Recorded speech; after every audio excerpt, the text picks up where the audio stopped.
Well, the term conservative had a meaning at one time. In fact, the same is true of the term liberal.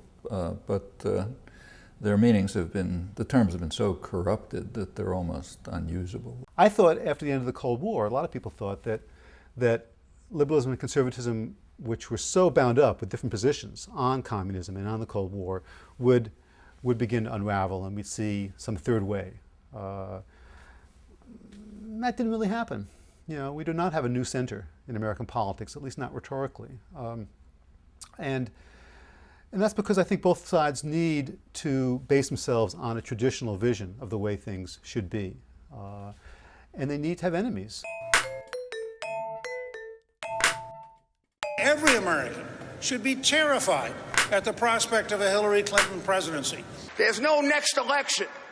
This is it. The Republican Party increasingly, in part because of the response to their populist right and the anti-immigrant nativist component of that.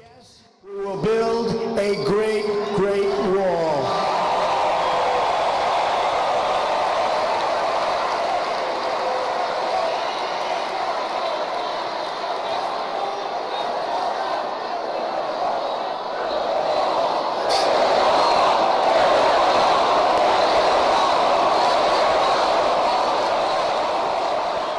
Moving further and further away from being able to capture any greater significant share of minority voters, Hispanic Americans, Asian Americans, African Americans, becoming much more fundamentally a white party, and a party that has as its driving dominant force the South, which is a region that is very different 150 years and more after the Civil War, culturally and in its approaches to policy than the rest of the country.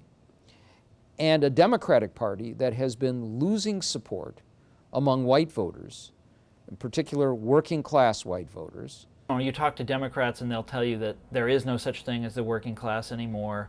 And I mean, they're so utterly pessimistic about these people that used to be their base.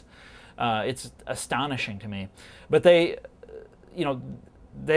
at the highest levels of the party, there's very little interest in talking to these people anymore. To just be grossly generalistic, you could put half of Trump's supporters into what I call the basket of deplorables.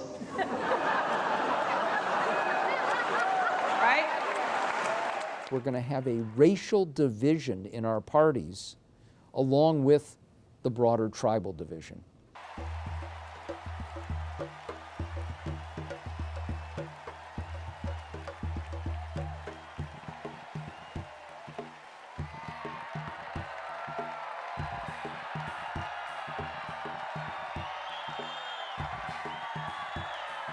That's right.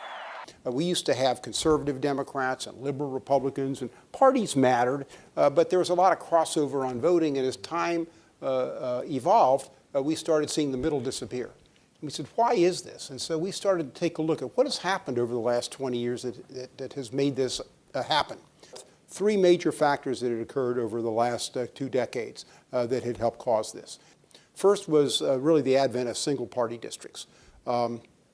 The districts have to be the same in population, but as you look at the House today, probably 80% of these districts, the primary is the only race that matters, and members have now oriented their voting records, their rhetoric, their attention to that narrow ideological band that nominates them. But 2 other factors come into play. One is the media models that have evolved since the equal time doctrine went away, and that is you now have media outlets, whether it's cable news, talk radio, internet sites that cater to one ideological group. We've got the Clintons involved in hardcore Satanism, blood rituals, Aleister Crowley stuff. The WikiLeaks have released it. Google has had to authenticate it. I know you're frustrated with the news media. The news media is frustrated with the news media. That's their model. This is, we don't consider it serious news, but it's certainly an entertainment model that is a successful business model. Pizzagate is real. Only question is exactly what is it? But something with codes is going on.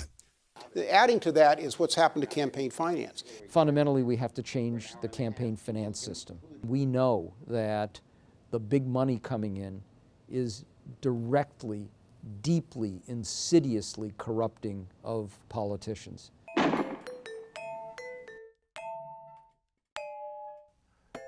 It's like having one foot in a bucket of cement, which is conservatism, another foot in a bucket of cement, which is liberalism, and it impedes our mobility.